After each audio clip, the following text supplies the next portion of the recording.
And we're live. Aha! Still remember how to do this. Let's see.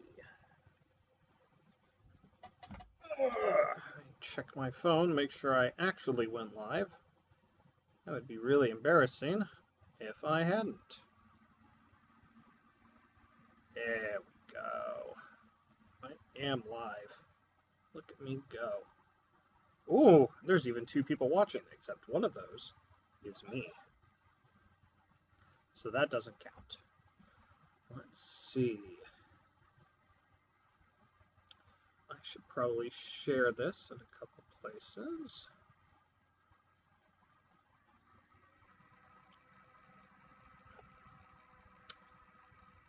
No, don't want to do that. No, don't want to do that. All right. Let's go to the Elk City. Hey, if you're just joining us, because now we have 10 people watching. Oh my gosh, I've been sitting here just making noise. Hey, we got 10 people here. Hey, if you're just joining us, this is Wednesday evening Bible study. We're going to be doing the letters of John. And say hello if you can hear me or if you can see me. Sure, it's good to have you here. And we'll get started in about 5 minutes.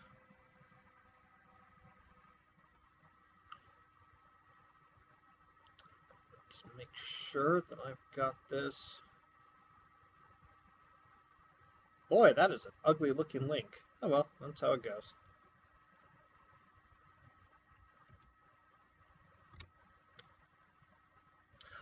Look, Marty is back. Hey, this class is only 4 weeks long, and so anybody can nail perfect attendance this time. So I hope that's what you have on your mind to do. We got Ray Dowdell, we got Jerry Smith, we got Terry Cohen. My goodness, Terry is still keeping up on me. Wants to make sure we're doing well. We have Pam Clark, who says hello. Pam, it is good to see you. Also, remind everybody. So if you got here late and you've rewound the video, or if you like something I said or can't stay for half an hour, we upload these to YouTube in the morning, and that comes in a message that Pam sends. I'll try and post something to Facebook too. That's actually a good idea, come to think of it. So yeah. Deborah Caswell Morris says, good evening. Deborah, it is so good to see you. Also here to start working on her perfect attendance badge once again.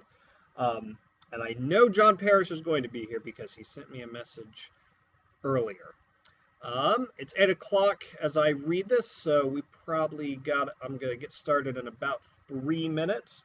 So y'all just hang tight. I'm just making sure that people can find us. I can't believe that I'm still doing this. I mean, partially because, we all kind of were hoping that the virus would wrap up. But I think it's been really great that we've had so many people here every night that we've done this, and had enough people that were interested in doing it again, or keep doing it. That I probably do, even if the virus were to get cured tomorrow, we could all be back together. I think I'm still going to do this. This has been really fun for me to do, and really just a good way to connect with you all. So I'm just glad that we're doing this. Phyllis Smith is watching too. Hi, Phyllis. Miss you. Haven't seen you in a while. Hope you're doing good. We'll get started in about 2 minutes. For those of you that are here, let me just go ahead, since it has been a while and we've changed our configuration a little bit. Just want to make sure, is the sound good and is the video good enough for you? Video doesn't have to be that good. It's just me. I want to see if the sound is good. So if the sound is good, or if the sound is really, really bad, I want you to make sure you say something in the comments. John Bowie says, drive time. Hey, that is just perfect timing, and we'll be getting started in about 2 minutes. Dr. Bowie, we had the youth here tonight. I was talking with your daughter for a while, If she asks a question about what happens if you're bludgeoned to death, that's because I told her to ask you. So now you know where that came from, but I'm going to leave the conversation mysterious. Pam Clark says, all is great. That's a good sign. That means our sound is good.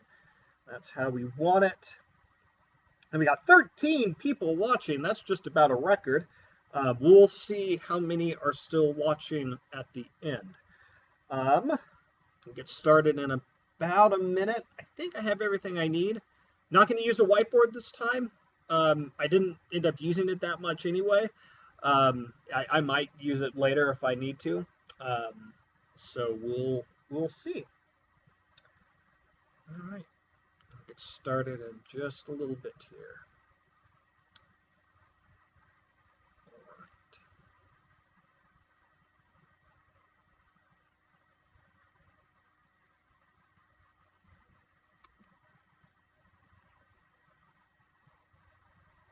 Gotta be careful not to rock the table too much. It'll make you all seasick.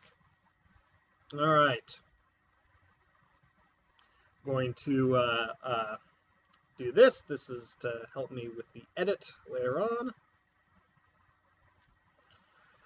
Good evening. Welcome to our second round of Wednesday evening Bible study that we're calling WEBS. Tonight we are going to be focusing on the letters of John. There are 4 books in your Bible that are named John. The very first thing I want to do, because I had this problem one time when I taught this class, is I want everyone to be very sure that they're reading the right books. In your Bible, there's an Old Testament and a New Testament. The first 4 books of the New Testament should be Matthew, Mark, Luke, and John. We're not going to read that John. You should read it. It's a great book, but we're not going to read that.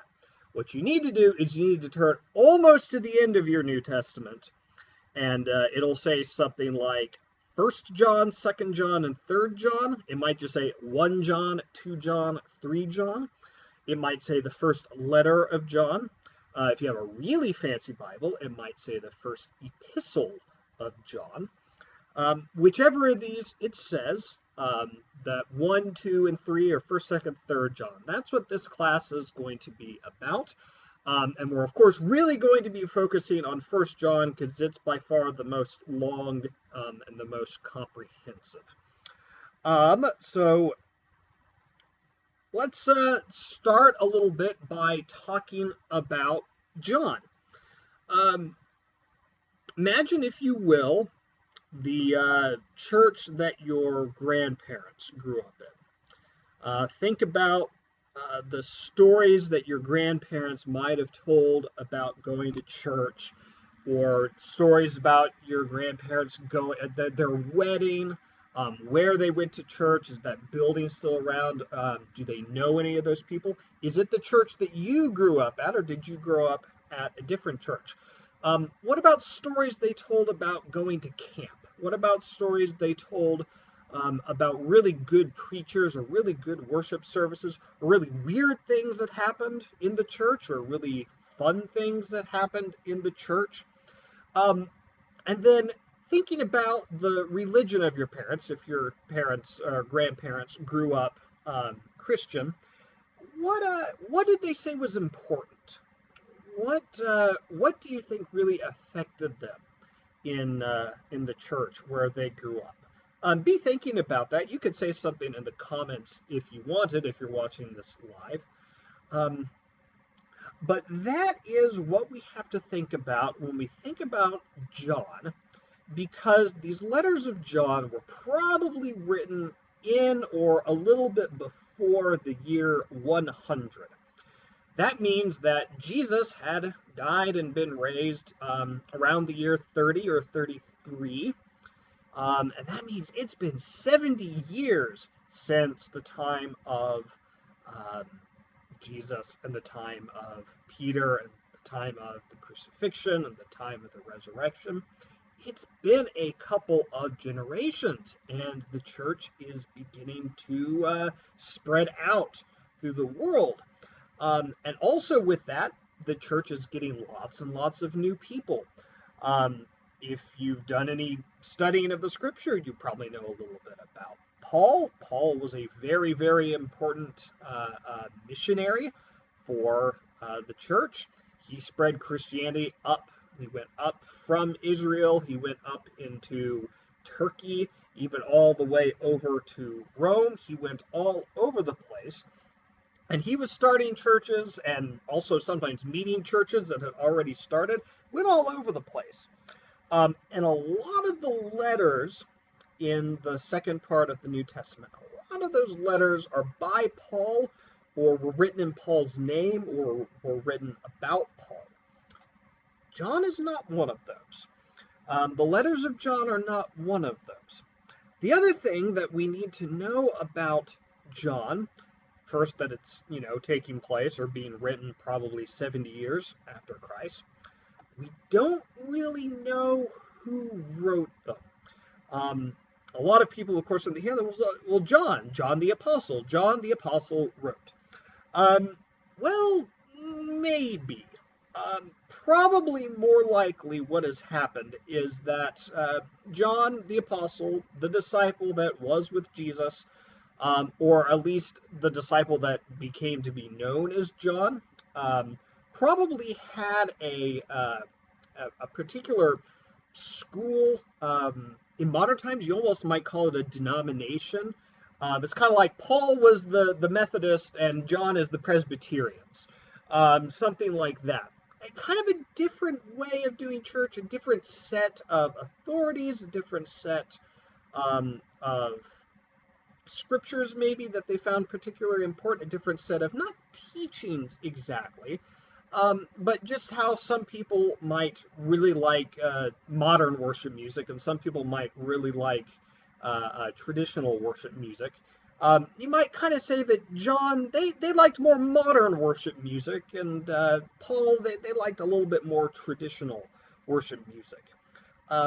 These letters of John, along with the Gospel of John, which were probably written by the same community, if not the same person, probably the same group of people helped to write them, or they were affected by some of the same language. And this community might have surrounded the disciple named John, but they were writing. Like I said, they wrote all of these and they used a very particular kind of language. It's very, very different from Paul and very, very different from the letters that we have from Peter, for instance, or very, very different from the letter to the Hebrews. It definitely feels like, well, it feels like John. Um, he never introduces himself by John. That description was added later by Christians in later times. We know that these letters came to be held as scripture very early in the life of the church. So I said that these were written probably 90 to 100, somewhere in there. Even as early as 130, so only 30 years, maybe 40 years after they were written, this guy named Polycarp, who was a really, really important early figure in Christianity, did a lot of work, wrote a lot of letters. Well, he talked about First John and Second John and Third John, and he talked about them as being authoritative, being scriptural, and so they were written and adopted by the church very quickly. Um, and so it's absolutely no surprise that we find them in the New Testament, in the canon, in the Bible, in Scripture.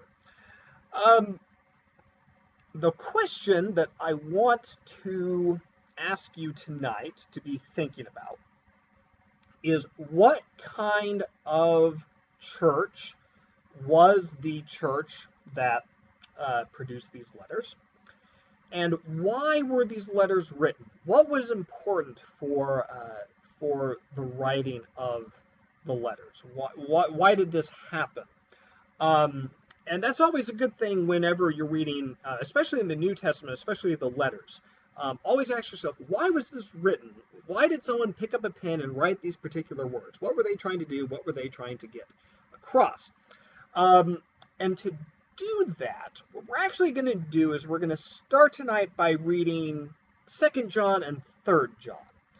That might seem backwards, but I want to kind of put it like this. Um, First John does not feel like a letter.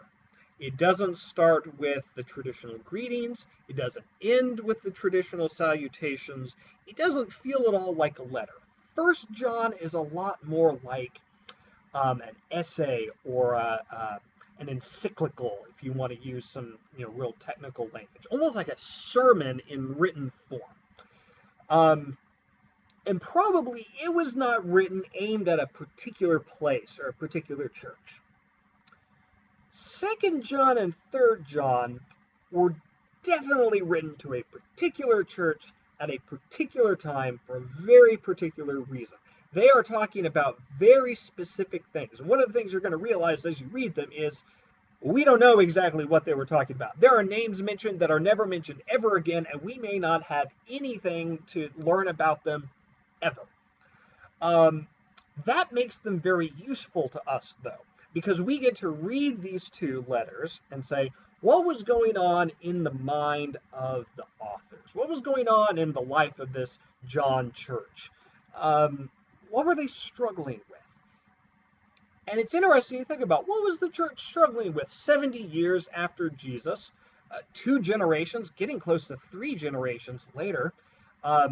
So, the people that actually knew Jesus, if they're still around, they're very, very old, especially in the age links of that time. I mean, old people at this point. Um, and they're having to figure out what it means to be a church when you don't have John and Peter or Paul around anymore.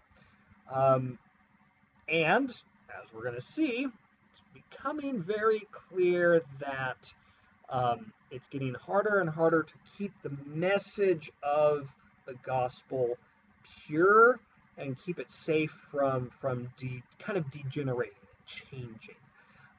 So John's going to talk a lot about truth.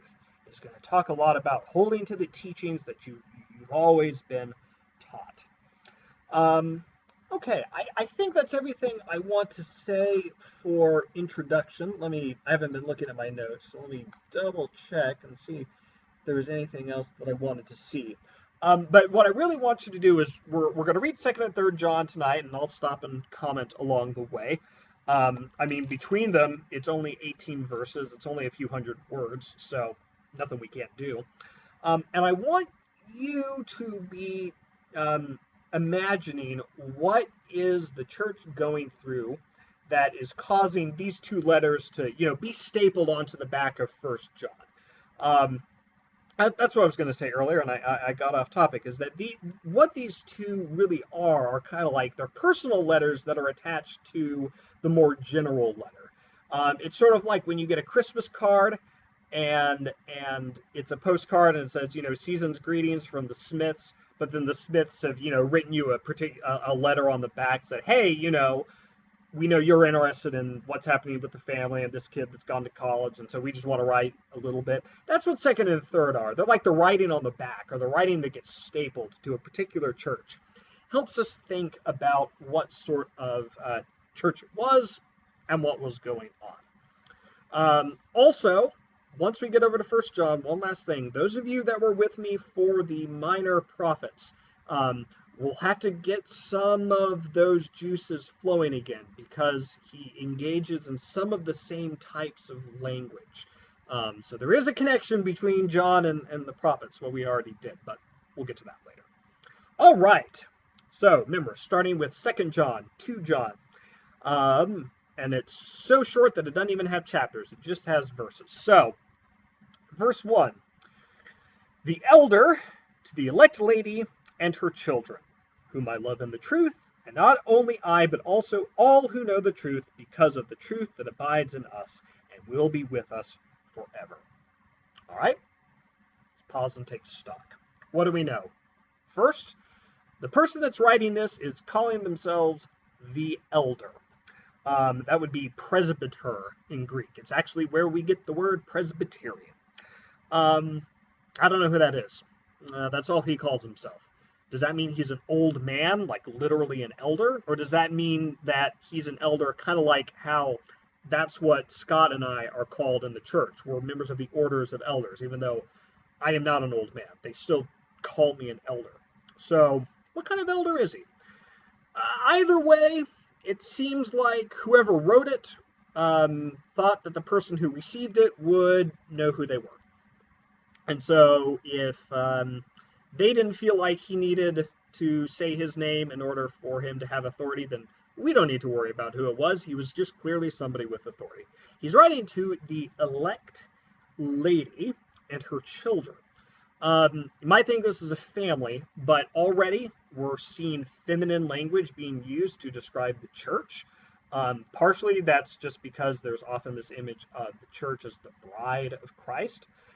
Also, part of it is that the church was often, it would meet in houses. And sometimes, the house back then was often the domain of women, domain of the wife. And so you could really sort of understand why feminine language would be used to talk about the church. So the elect lady, the chosen church, those people who are chosen, he's writing to a church. All right, so the elder is writing to the church and the church's children, who are obviously members of the church, the people that have gathered in that community, and he loves them in the truth. And not only I, but all who know the truth, because of the truth that abides in us and will be with us forever. Always when you're reading a letter, look at what gets brought up first of all, and the first thing that the elder or John or whoever we're going to call him really comes in with is he wants you to know that this letter is going to be about the truth. Verse 3, grace, mercy, and peace will be with us from God the Father and from Jesus Christ, the Father's Son, in truth and love. All right, verse 4, I was, past tense, that's interesting, I was overjoyed to find some of your children walking in the truth, just as we have been commanded by the Father. All right, let's take stock of that so far. I was overjoyed to find that your children have been walking in the truth. That means that whoever wrote this, he has visited this church recently, which means that this person travels. He gets around, or at least he has gone to visit this church. And he obviously has some sort of supervisory role. He's an authority of some kind. First, he's called the elder. Second, he's the sort of person that's going to go around from church to church and then write later and say, hey, y'all are doing a great job. I'm proud of you. And also, he's got this really, he thinks commands of the Father are important. And the command is to walk in the truth. John uses truth language and light language a lot, and walking in the truth or walking in the light, that's what you want to be doing. Think back to the Gospel of John, how it begins with, in the beginning was the Word, and the Word was with God, but it talks about the light shone in the darkness, and the darkness did not overcome it. Truth and light are important for John. Verse 5. But, all right, now we're going to get into the meat. But now, dear lady, I ask you, not as though I were writing you a new commandment, but one we have had from the beginning. Let us love one another. So, not saying a new commandment. We're going to go back to the old commandment, and the old commandment is let us love one another. That phrase, let us love one another, that's like the heartbeat of John. It goes through all the letters of John. It goes through the Gospel of John. That is going to be so important. Let us love one another. And he's going to define love. This is love, that we walk according to his commandments. This is the commandment, just as you have heard it from the beginning, you must walk in it. All right, again, let's take stock. The commandment is to love one another, and that's the earliest commandment of all. You've heard that from the beginning. That's like the basis of your whole faith, is that you need to love one another and you need to walk in that commandment. One other thing, John is going to use this kind of circular language a lot. He'll say one thing, and then he'll go a little ways into it, but then he'll come back to the first thing he said. It's going to drive you mad when you try to read the first letter of John. Just going to give you a warning. All right, pretty good opening to a letter so far. Verse 7. Ooh. Many deceivers have gone out into the world, those who do not confess that Jesus Christ has come in the flesh. Any such person is the deceiver and the Antichrist. Ooh, that is a loaded verse. Um, During John's time, and meaning the time during this letter and afterward, um, there there had arisen a particular belief among some Christians. Um, and if you want a fancy word, the word is docetism. I'm going to write that in the comments just so you know docetism, how that's spelled. And the belief of the docetists um, was that flesh, this stuff, the meaty stuff that we live in, but more than that, the kind of material world was bad and it was evil. And if it was bad and it was evil, then there's absolutely no way that the Son of God, God incarnate, there's absolutely no way that he could have been incarnate, which literally means in flesh, in meat. There's no way that God could have become flesh because flesh is evil. And so we are still going to believe all the stuff about Christianity. We're still going to believe that the Son of God came, but he only appeared to walk as a man. He only appeared to eat. He only appeared to drink. He only appeared to suffer. He only appeared to die and only appear to be raised from the dead. And John doesn't want any of that. Now, you could go the extreme opposite way and say that, no, Jesus was just a guy, just a man. Very important man, very good teacher. We love him. God's son. Yeah, that's a kind of just a nice title.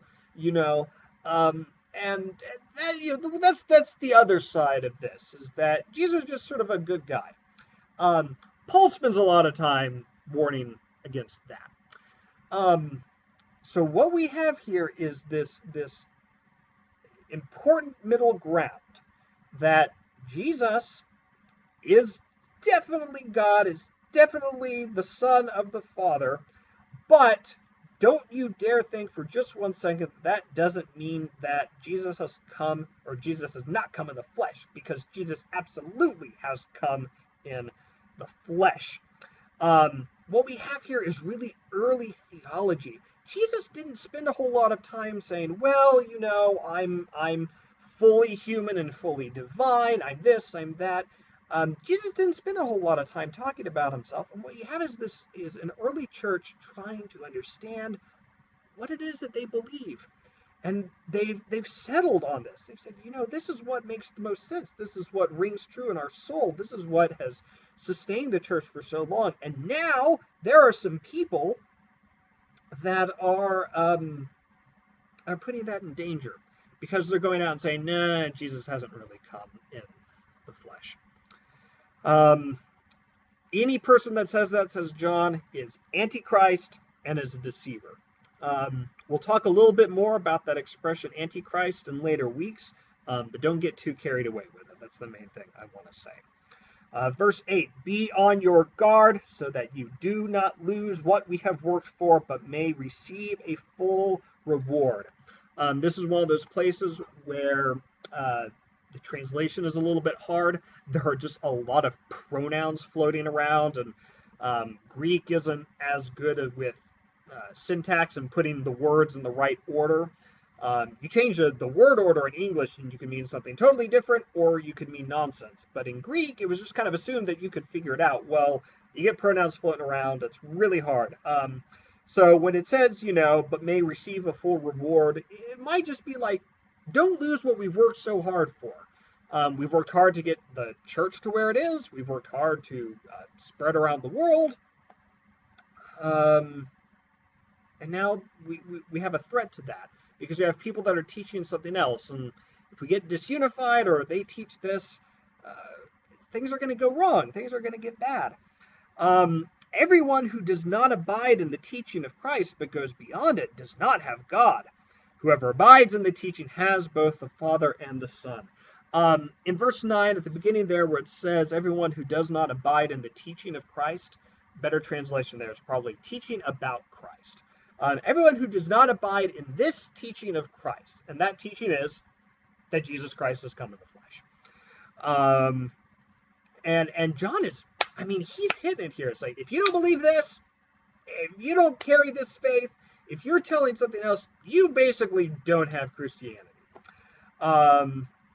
It goes further in verse 10. Do not receive into the house or welcome anyone who comes to you and does not bring this teaching. For to welcome is to participate in the evil deeds of such a person. That's harsh. Imagine if on Sunday morning I was standing here at the church and I had my arms folded like this, and as people came to the door, I said, what's your belief about the nature of Jesus Christ? And if they answered wrong, I wouldn't let them in. Imagine. We would never have anybody in church. And so one thing that we're going to have to struggle with as we read John is that wherever he is in life, in his place, whatever has happened to this church, to this community, they're hurting. They're hurting really bad. And they're scared. And when they become scared like that, they start saying things like this, like, don't let anybody in unless they have this teaching. They got to have the teacher, or they don't get to be let in. We have to grapple a little bit with that fear. All right, verse 12. Although I have much to write to you, I would rather not use paper and ink, and instead I hope to come to you and talk with you face to face so that our joy may be complete. The children of your elect sister send you their greetings. So this church over here sends greetings to this church over here.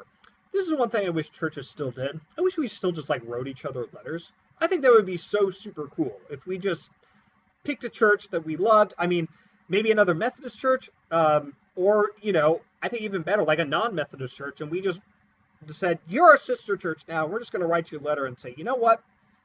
We're praying for you, and we send you our greetings. Here's what we're doing, and we hope that you're doing well as well. And that's it. We just read the entire book of 2 John. You read an entire book of the Bible tonight, and it didn't even take you 10 minutes. I'm proud of you. So let's do it again. That's a great idea. Let's read 3 John as well. You just got to turn the page. It's easy.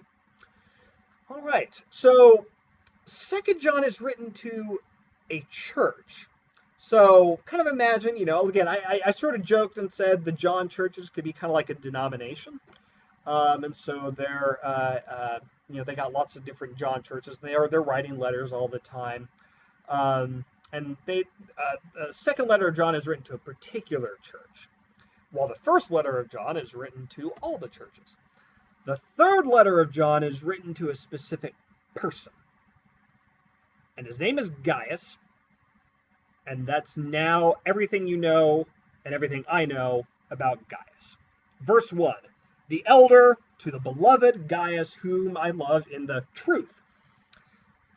Beloved, I pray that all may go well with you and that you may be in good health, just as it is well with your soul.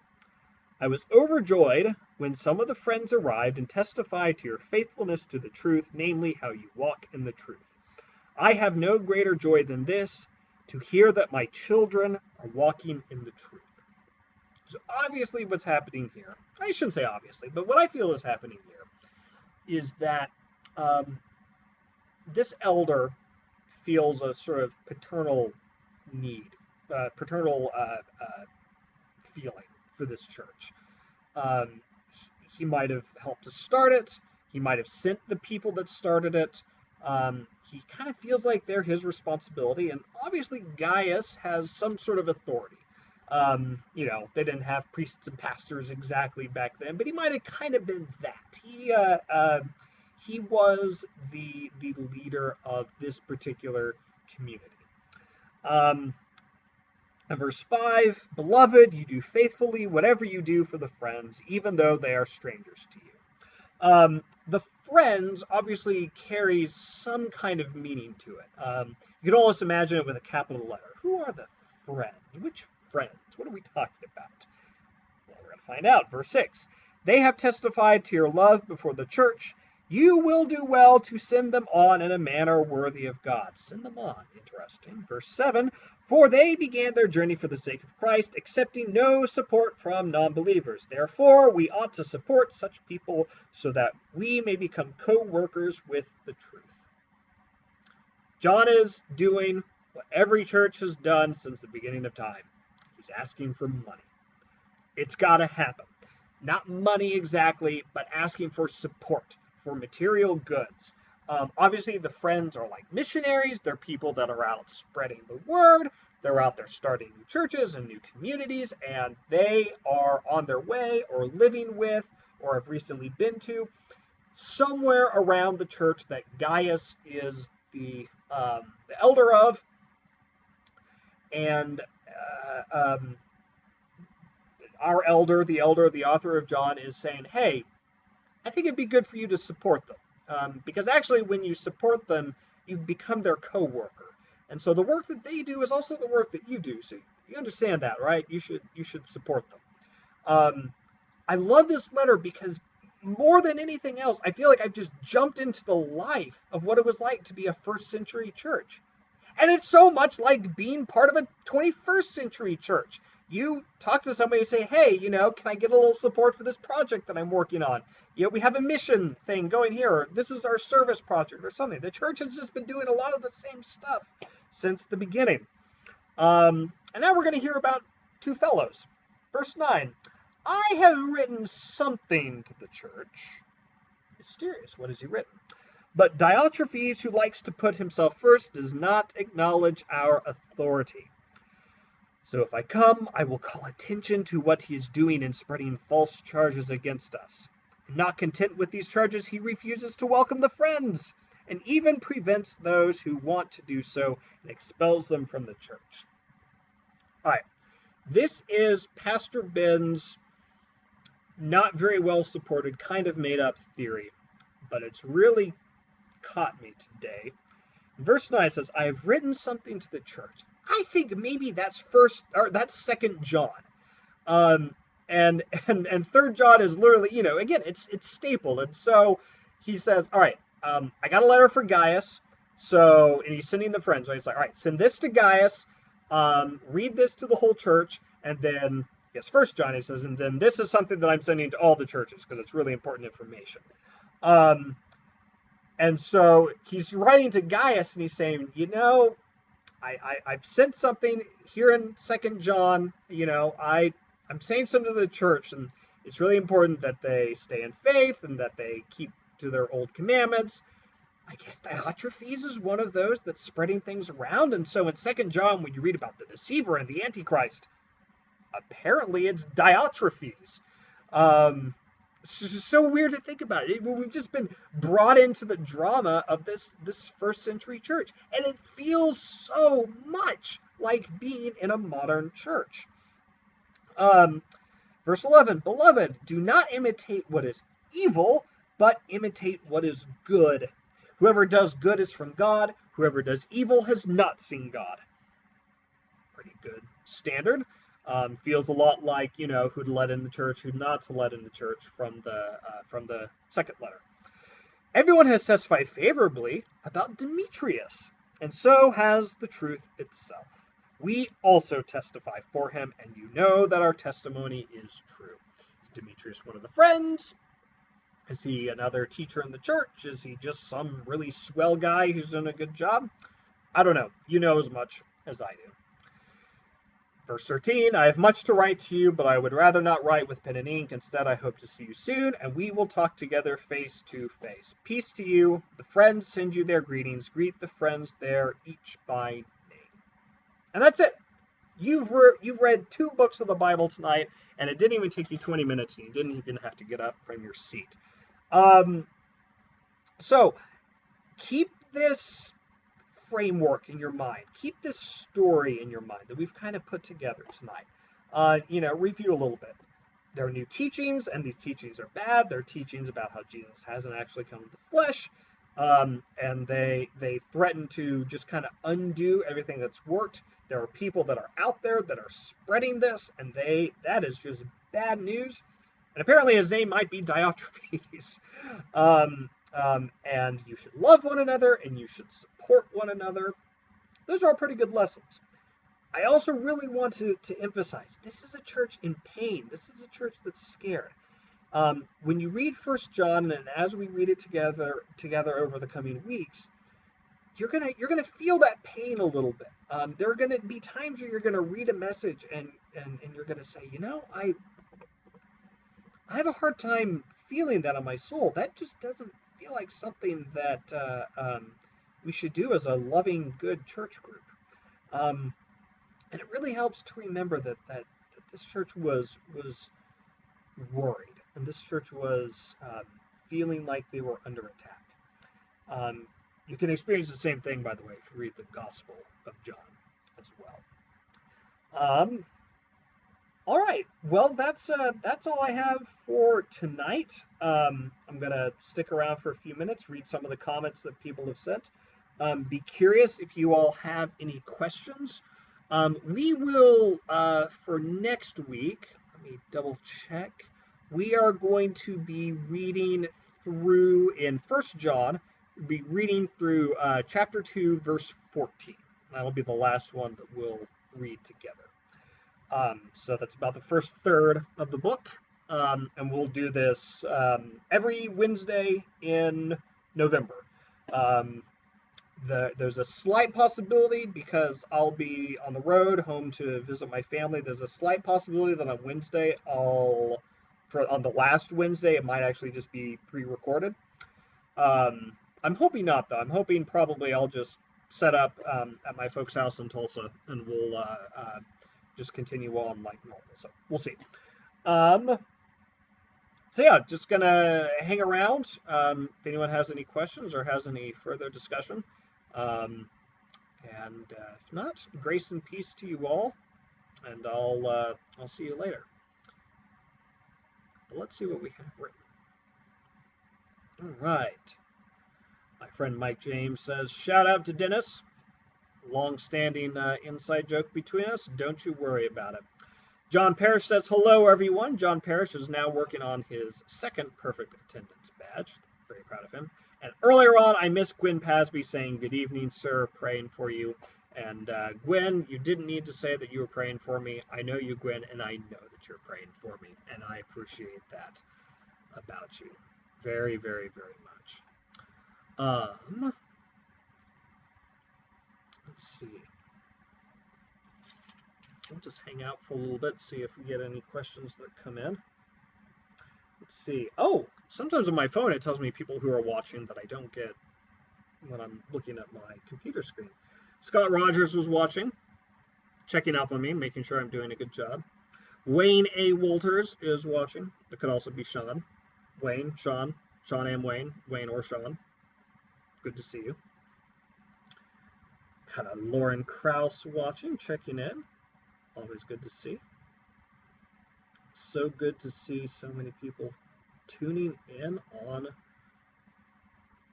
Wednesday night. All right.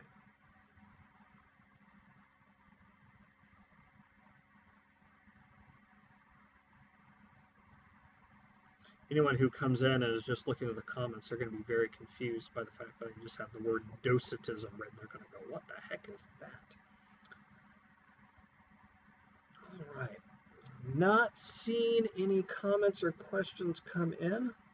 So I hope that means that I was just doing a great job and explained everything perfectly. But also, if you think of anything later, have any questions, love to hear from you in the middle of the week. So drop me a line sometime. And I think I'll be signing off. So grace and peace to you all. We'll see you later.